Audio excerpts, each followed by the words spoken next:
There are weapons of war, and then there are those that shaped an entire generation of military thinking. Some ride the waves, others stalk you from above, but today we're talking about the one that makes a specific rumble from a distance. A terrifying silhouette on a ridge, the one whose entry into battle was enough to break a soldier's nerves. This is the story of the iconic tank. Not just any tank, but the handful of machines that earned their place as legends of the battlefield. We're traveling through time, from the very first trenches to the modern age, to find the one tank from each era that was feared above all others. The one that forced its enemies to invent new weapons, new tactics, and new ways to survive, just to face it.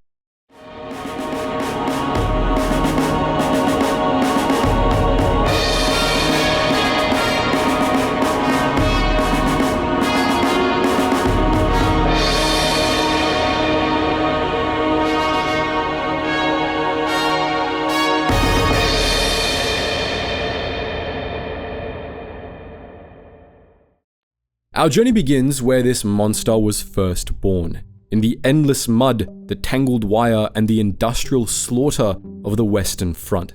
For 4 years, the Western Front had been a line of paralysis. It was a scar across Europe, carved from mud, defended by barbed wire, and ruled by the machine gun. Millions of men had been ordered over the top, only to be cut down in the horrifying expanse of no man's land. Artillery could pulverize the earth, but it couldn't take it. The problem was simple: how to cross that deadly open ground and break the stalemate. The first answer came on a misty morning in 1917 at the Battle of Cambrai, where the ground itself began to move. Out of the fog crawled the British Mark IV tank. They were colossal, rhomboid-shaped beasts that shrugged off machine gun bullets, flattened barbed wire, and carried cannons in their sides. The psychological shock was absolute. German reports from the era are filled with panic, describing the monsters and devil wagons that were impervious to harm. A German intelligence officer, captured at Cambrai, admitted, "Our men were terrified. They felt helpless against these machines." The Mark IV and its improved successor, the Mark V, proved that a breakthrough was possible. But these land ships, as they were called, were deeply flawed. They were mechanically prehistoric, they broke down constantly, their cabins were filled with toxic fumes, and they were slow, barely a walking pace, making them easy targets for any field gun that could draw a bead. They were a battering ram, designed to smash a single, heavily fortified point. But once they punched that hole, they were too slow and too few to exploit it. Germany's own answer, the A7V, was a clumsy giant. It was a steel box crammed with 18 men, an armored cattle car bristling with machine guns. It was terrifying if you were directly in its path, but only 20 were ever built. The machine that truly changed the war, the one that forced a fundamental adaptation across the entire German army, was something else entirely. It was small, it was cheap, and it came from France. It was the Renault FT. On the surface, it looked frail. It was a tiny 6-ton vehicle for only 2 men, with armor that could barely stop a heavy machine gun round. But the FT was a masterpiece of revolutionary design. Where the British and German tanks were clumsy boxes with guns bolted to the sides, the FT had a logical modern layout. Engine in the back, driver in the front, and its main weapon in a single, fully rotating turret. This single innovation was the template for virtually every tank that followed for the next 100 years. It meant the FT could hide its small hull and still aim its gun in any direction, a flexibility the lumbering land ships could only dream of. But the FT's most terrifying feature was the factory that built it. The FT was designed from the ground up to be mass-produced. Where the British built their land ships in the hundreds, the French built FTs in the thousands. By the end of the war, over 3,000 had been delivered. Suddenly, the threat was no longer a single telegraphed punch at one part of the line. The threat was everywhere. The FT's light weight and relative speed meant it could appear in sectors the heavy tanks could never reach, supporting infantry, exploiting gaps, and turning flanks. This systemic threat forced a complete doctrinal shift. The German High Command could no longer just rely on their artillery. They were forced to create specialized Tankabwehr or anti-tank units. They rushed the development of the world's first anti-tank rifle, the massive 13mm Tankgewehr. They began mass distributing K-bullets, a special steel core armor-piercing ammunition, to every machine gunner on the front, just on the chance they might encounter an FT. This new form of warfare was unleashed in the closing months of the war. At the Battle of Soissons in July 1918, a surprising counterattack led by hundreds of Renault FTs shattered the German lines, proving the devastating power of the tank swarm. A few months later, in the massive Saint-Mihiel and Meuse-Argonne offensives, the new American Expeditionary Force got its first taste of armored war. Their fledgling tank corps, led by a hard-driving young colonel named George S. Patton, used the FT almost exclusively. Patton himself, exasperated by the infantry's hesitation, famously ran ahead of his tanks to lead them into action. He saw the future. The Renault FT was the first tank to be a permanent, ubiquitous problem. The Mark IV had caused a localized panic. The Renault FT forced the entire German army to change the way it fought. With the Great War ending, the tank had proven its potential. But what was it? Was it an infantry support weapon, a breakthrough tool, or a new kind of cavalry? In the uneasy peace of the 1920s and 30s, the world's armies experimented. In Britain, visionaries designed the Vickers 6-ton, an affordable, reliable export tank that became the blueprint for half the world's armor, including tanks in Poland and the Soviet Union.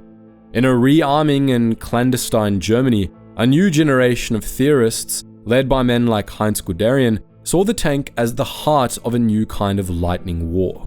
Their first vehicle, the Panzer I, was little more than a training machine. A tiny two-man pod armed with only machine guns. Its value was in teaching a new doctrine of speed and radio coordination. The Soviets, meanwhile, pursued two paths. They built the BT series of fast tanks, which were sleek, high-speed machines designed to be the new cavalry, ranging deep behind enemy lines, but they also took the Vickers 6-ton design and refined it into something far more practical, the T-26. These competing ideas were just theories. Then, in 1936, Spain erupted in civil war. It became a proxy war for the world, a dress rehearsal for the global conflict to come, and a brutal, real-world laboratory for armored warfare.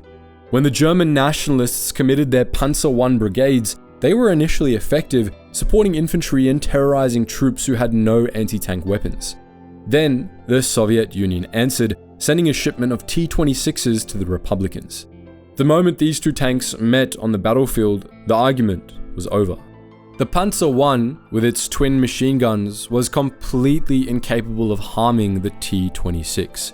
Its bullets simply sparked and ricocheted off the T-26's armor. The T-26, by contrast, was armed with a powerful, high-velocity 45mm cannon.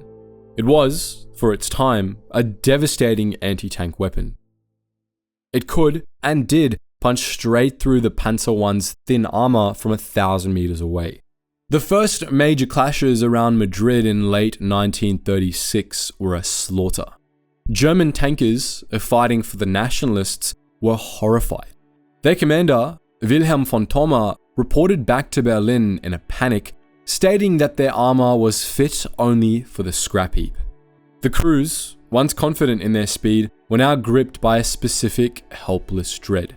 They called the 45mm gun the cannon tank, and their new orders were simple: do not, under any circumstances, engage one.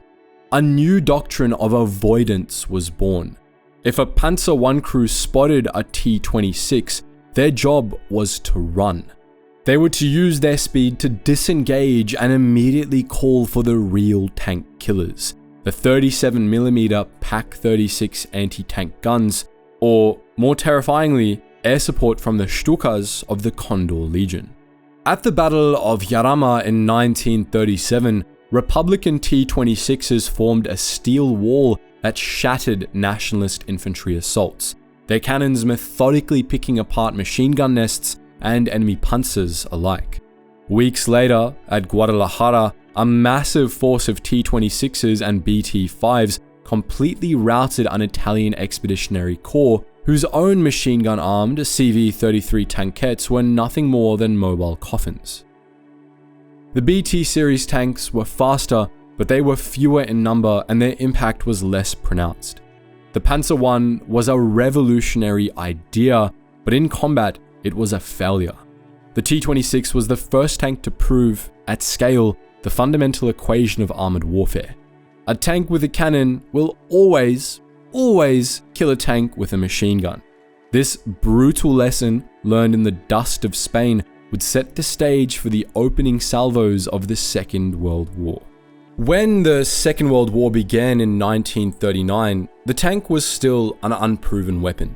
The German blitzkrieg that shattered Poland and France was a victory of doctrine, not of steel, with France actually having more numerous and more heavily armed tanks during the Battle of France.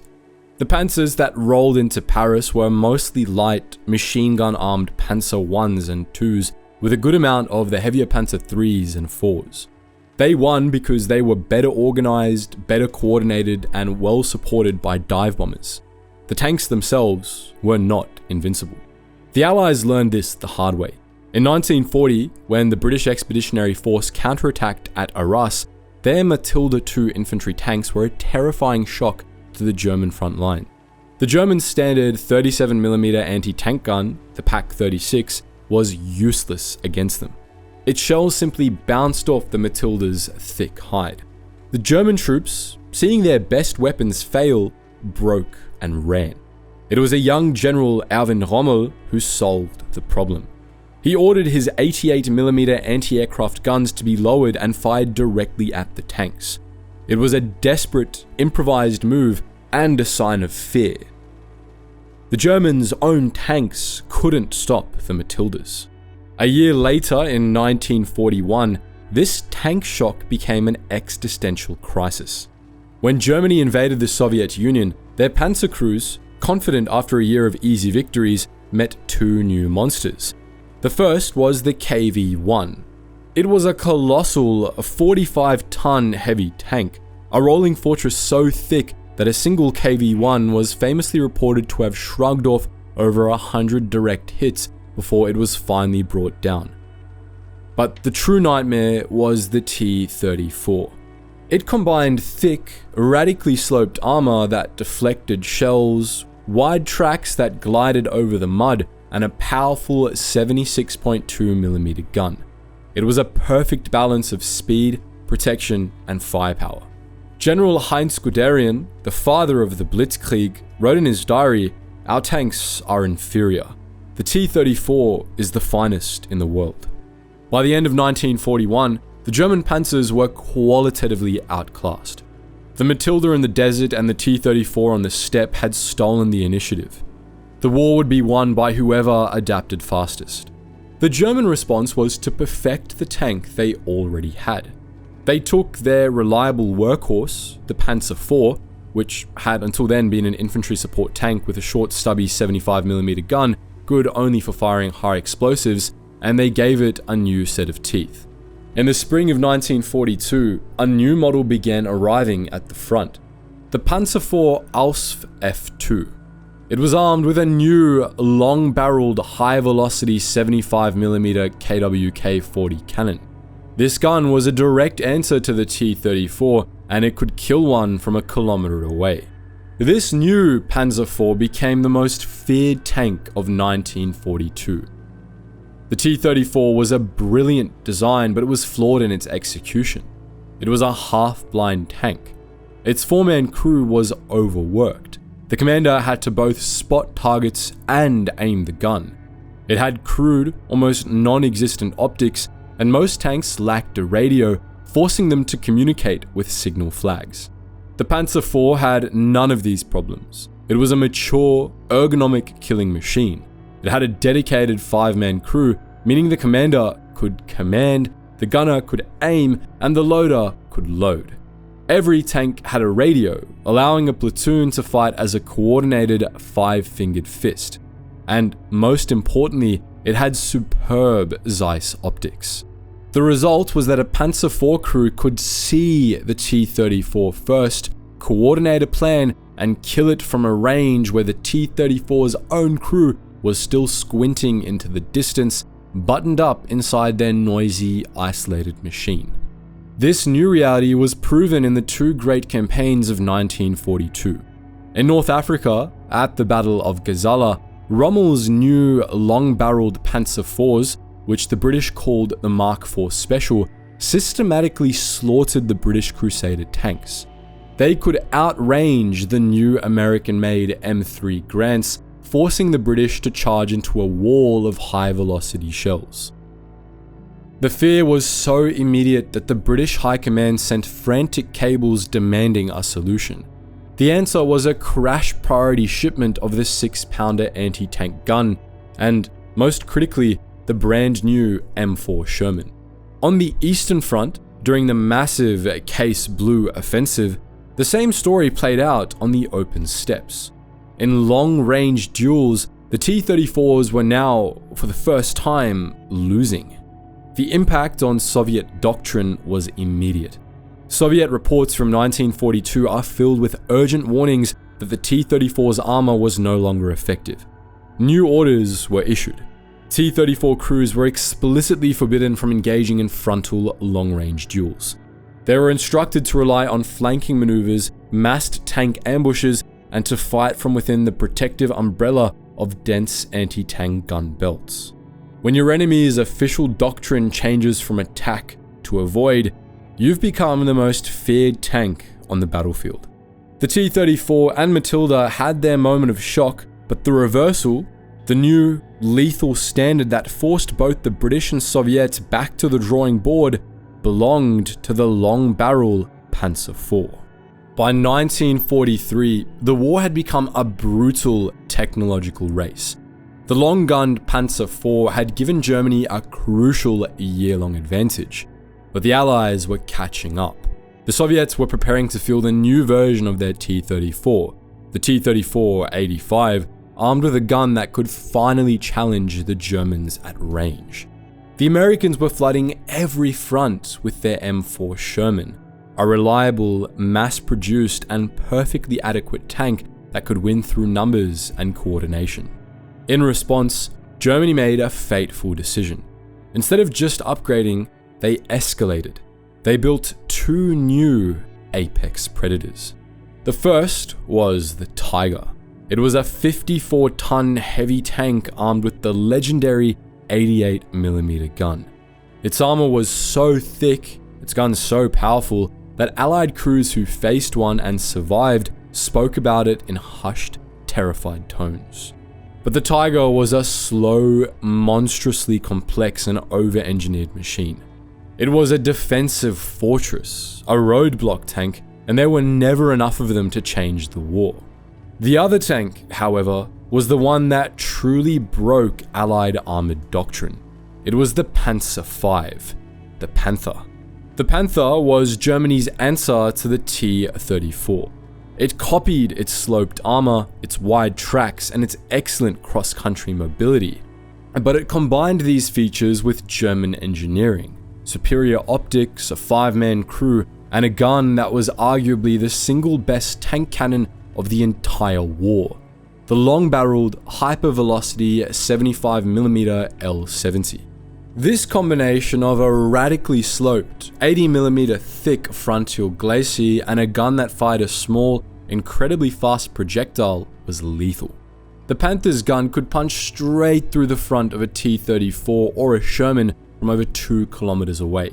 In return, the shells from a Sherman or a T-34 would simply ricochet off the Panther's frontal armor, even at point-blank range.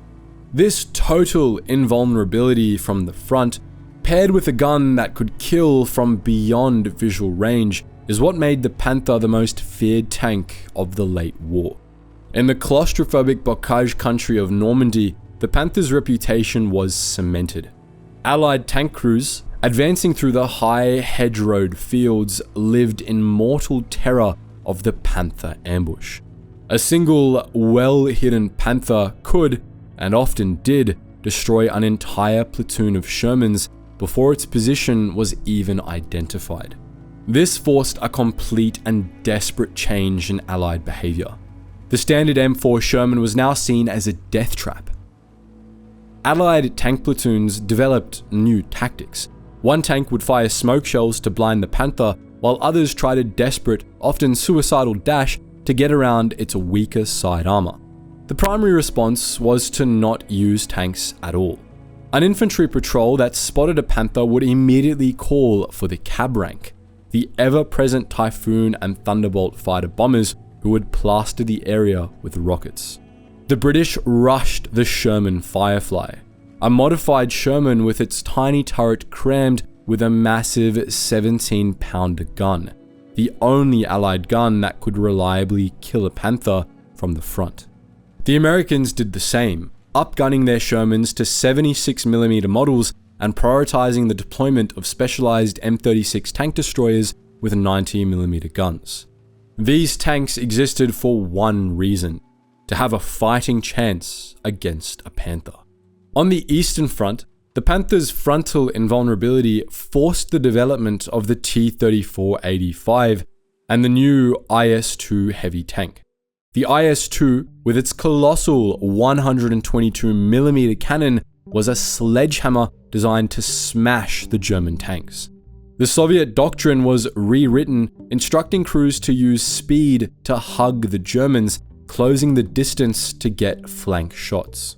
While the Sherman and the T-34-85 were the reliable, mass-produced tanks that overwhelmed Germany, the tank that set the qualitative benchmark, the one that every army was forced to spend the rest of the war desperately trying to counter, was the Panther.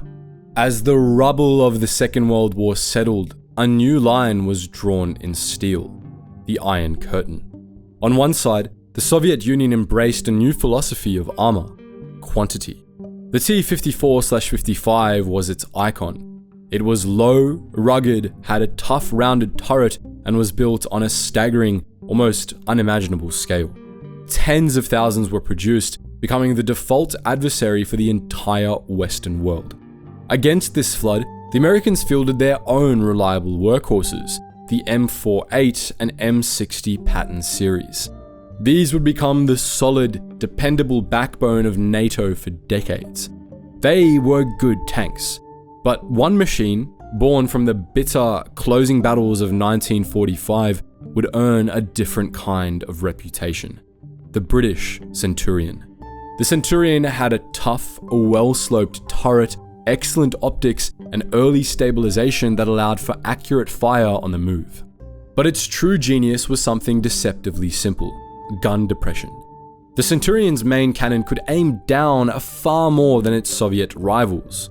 This allowed its crews to perfect the hull-down position, hiding the entire tank behind the crest of a hill, exposing only the small, incredibly thick turret face to the enemy. From this position, the Centurion was a near invincible sniper. Its reputation was forged in the frozen, vertical hellscape of the Korean War. The war's opening salvo belonged to a ghost of World War II, the T-34-85. In 1950, it easily rolled over the light anti-tank defenses of the South Koreans. But once American M26 Pershings and M46 Pattons arrived, that shock quickly faded. The war became a brutal, static slog for the high ground. This is where the Centurion shined. At the Battle of Imjin River in 1951, Commonwealth Centurions became the armored anchors for desperate United Nations withdrawals. Firing from their hull-down positions, they broke wave after wave of massed infantry assaults. On key features like the Hook, Centurions equipped with new infrared night fighting gear made it almost impossible for the enemy to overrun their positions. This lesson was learned again in 1965 during the Indo-Pakistani War.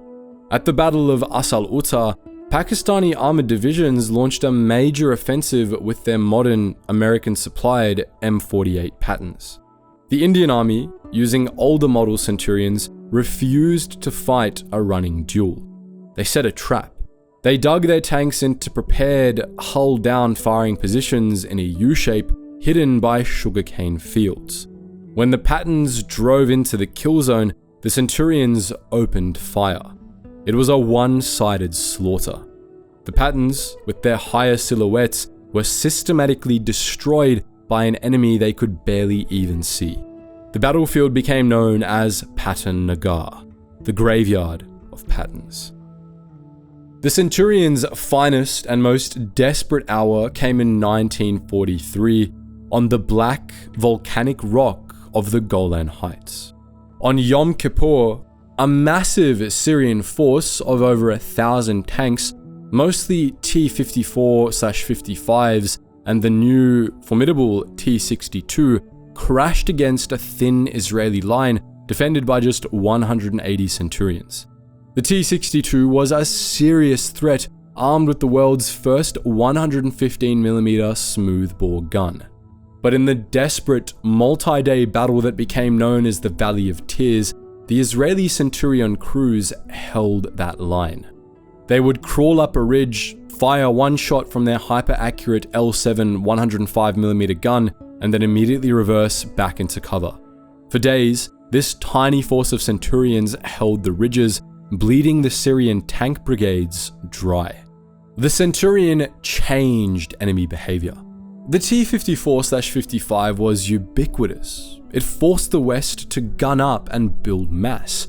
But the Centurion forced a change in tactics. Opponents learned that a frontal, daylight assault on a Centurion-held ridge was suicide. The only answer was to avoid the duel. Enemies began to lean on massed artillery to blast them off their perches. They prioritized night assaults, and most significantly, they embraced a new weapon, the anti-tank guided missile. The Saga missile, a small, wire-guided warhead, was a direct response to the hull-down sniper. Why charge the ridge when a single infantryman could guide a warhead into it from 3 kilometers away? The Centurion turned high ground into an insurmountable obstacle, and everyone else had to adjust. The 1973 Yom Kippur War proved that the new generation of guided missiles could kill a tank with terrifying efficiency, and that modern, high-intensity armored warfare could be decided in a matter of days. As the world entered the high-tech, high-stakes twilight of the Cold War, the West responded by creating a new generation of technological giants. In the United States, this was the M1 Abrams, a revolutionary machine powered by a whisper-quiet turbine engine and protected by a top-secret composite armor matrix called Chobham. It was guided by a new thermal imaging gun sight that gave it the power to see and kill in total darkness. In West Germany, engineers perfected the Leopard 2, a tank that was the perfect synthesis of mobility, protection, and lethal accuracy. A true sniper. And in Great Britain, the Challenger 1 was a mobile fortress, a main battle tank that took the lessons of Chobham armor and emphasized survivability above all else. Individually, these tanks were the finest duelists ever built. They were qualitative masterpieces designed to be the silver bullet that could win any one-on-one fight. But the most feared tank of the era wasn't defined by its quality, it was defined by its quantity. To understand the fear of the late Cold War, you have to put yourself in the shoes of a NATO planner in 1985. You're not thinking about a fair one-on-one fight. Your job is to look at a map of West Germany, to trace the narrow, vulnerable corridor known as the Fulda Gap, and to calculate how long your forces could last against an ocean of steel. The most feared tank of this generation was the T-72. This isn't to say for a moment that the T-72 was a better tank. Western intelligence services, when they finally got their hands on one, were relieved to find its fire control was crude, its armor had gaps, and its ammunition was dangerously stored. But in the 1970s and 80s, no one knew that. What NATO planners saw was a silhouette, a set of capabilities, and a number. and the number was terrifying. For every one M1 Abrams, for every one Leopard 2, the Warsaw Pact had 5 or 10 T-72s. The entire strategic problem was that it would never be a one-on-one duel.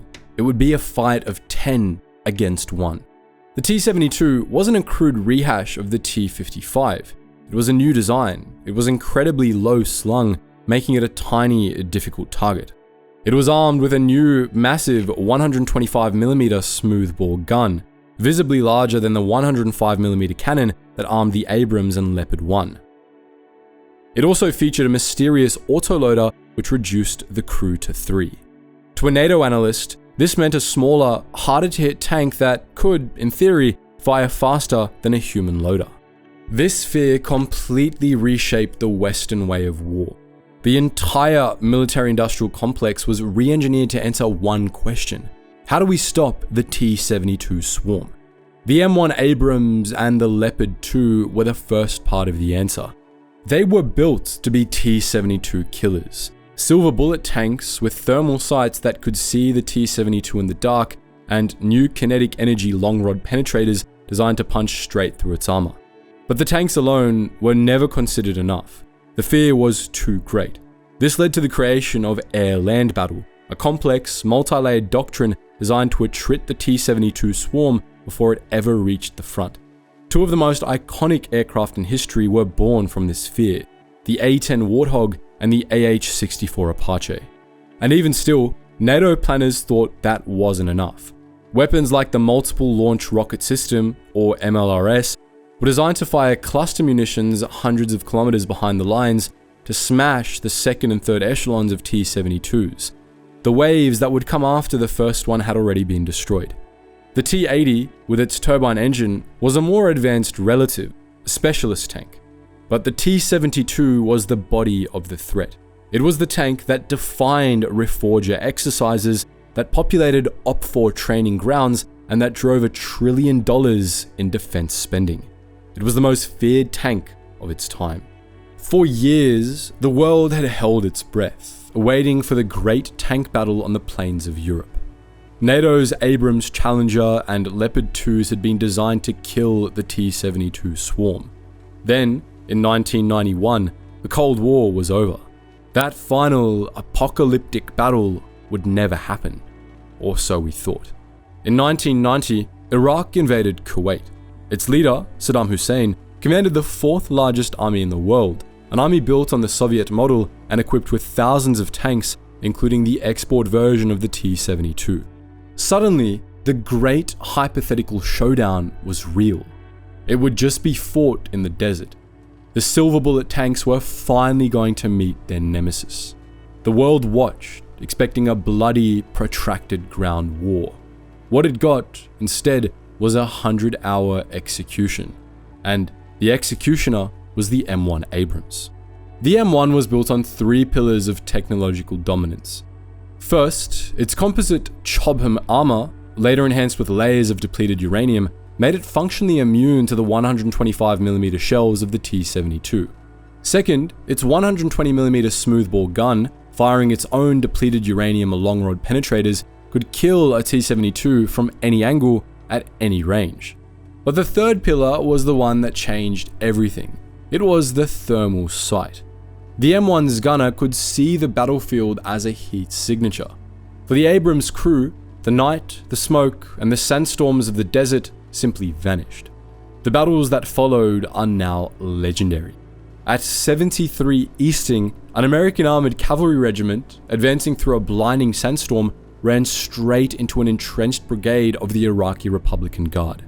The Iraqi T-72 crews, blind in the storm, could only hear the sound of the Abrams turbine engines, a strange, high-pitched whine that earned it the nickname Whispering Death.